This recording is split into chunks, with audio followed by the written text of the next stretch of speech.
Hi everyone, I am Anshula and I welcome you all to my YouTube channel Laudable. Today we would be discussing the topic res subjudice, which is given under section 10 of Civil Procedure Code 1908.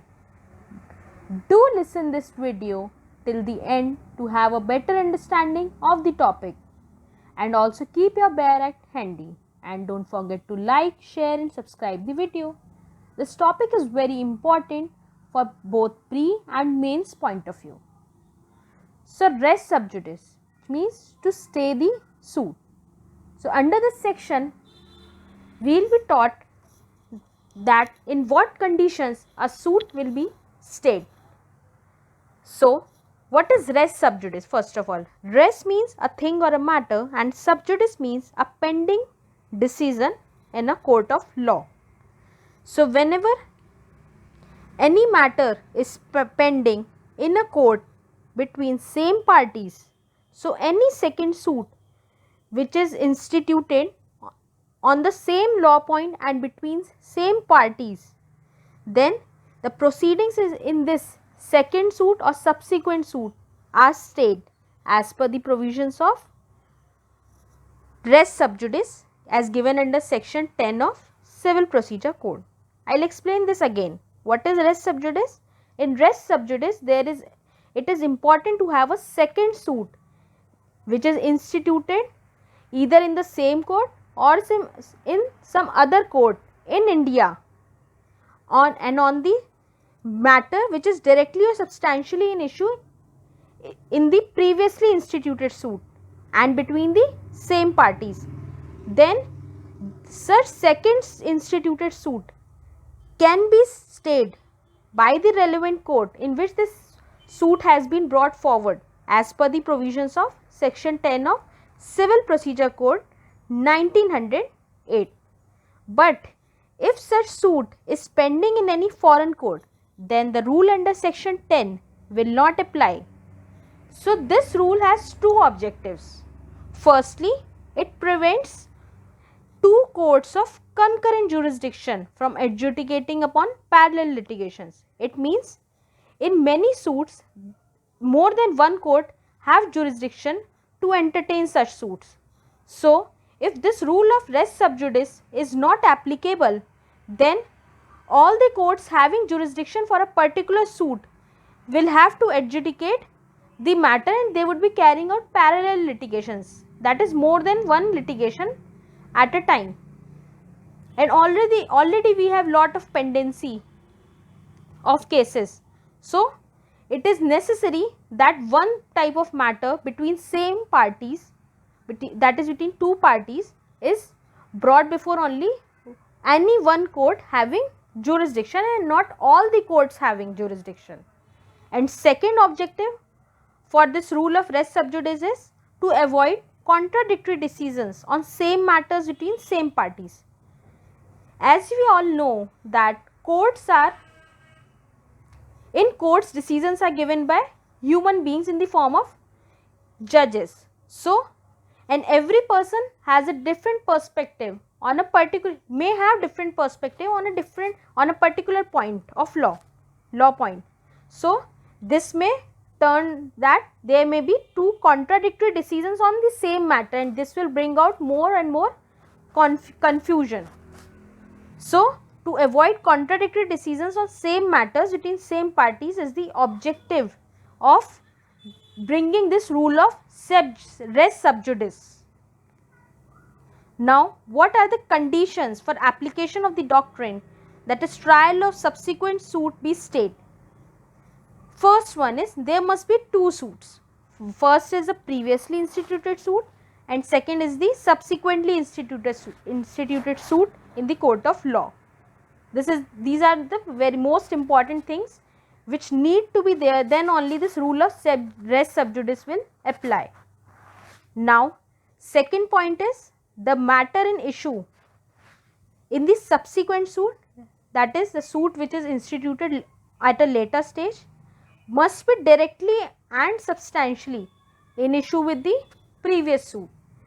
It means that both the subsequent suit and the previously instituted suit have the common matter in issue, that is they have the same matter in issue. Also, next point is the previously instituted suit must be pending. Now, where this suit must be pending?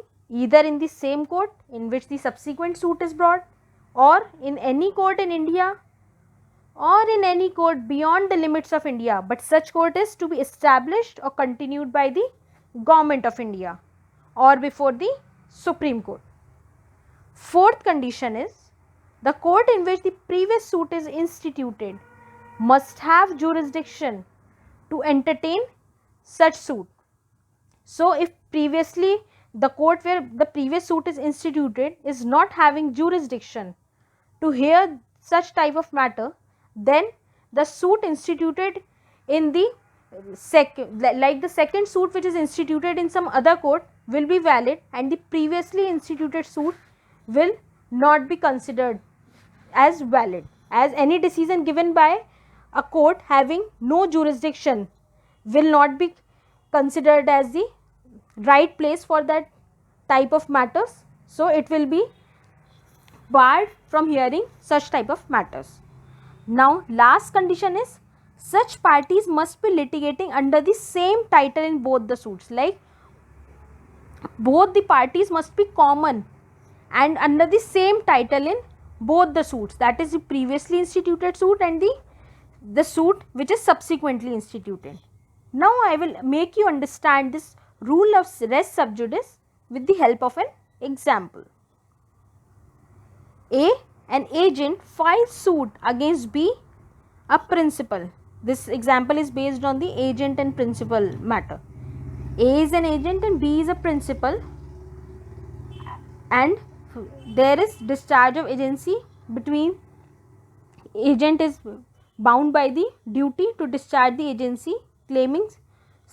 So, agent files a suit that certain payment is due to him and he files a suit at Calcutta.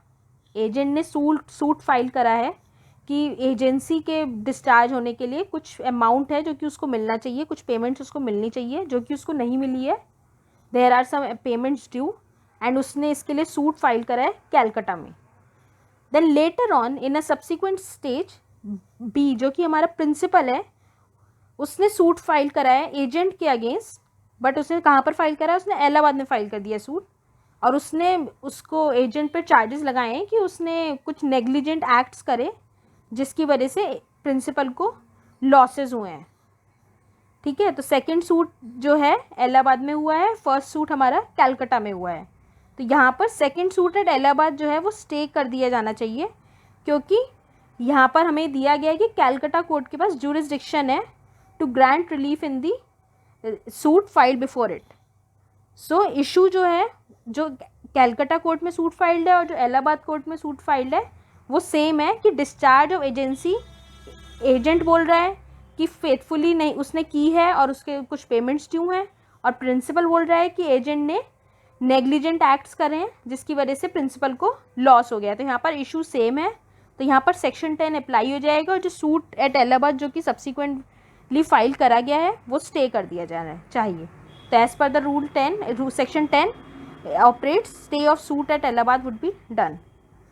The court which, so now there are some few important points which also must be kept in mind for understanding this section. Court which acquired jurisdiction first will retain the suit till the matter is disposed of. तो obviously previously instituted जो जहाँ पे suit होगा तो उसी court के पास वही court पहले जुरिसडिक्शन एक्वायर करेगी, तो उसको वही मैटर रिटेन करेगी until that suit is finally decided or disposed of. Now even if in a suit, next point, अगर किसी सूट में जजमेंट प्रोनाउंस कर दिया गया है बट डिक्री, आपको पता ही है, मैं ऑलरेडी आपको पढ़ा चुकी हूँ कि पहले जजमेंट आता है फिर डिक्री आती है. अगर किसी सूट में judgment is pronounced and decree is yet to be drawn up, then also that suit is considered to be pending. तो इसका मतलब ये है कि कोई सूट अभी में जजमेंट आ चुका है और डिक्री आनी है, तो भी हम ये नहीं, तो भी ऐसे सेम कॉज ऑफ एक्शन को लेके हम सब्सिक्वेंट सूट नहीं फाइल कर सकते, क्योंकि वो सूट अभी पेंडिंग कंसिडर किया जाएगा. Now next, Shriyopat Rai versus Varakchand and Pukhraj D Jain versus Gopal Krishnan, दोनों ही सुप्रीम कोर्ट के केसेस हैं.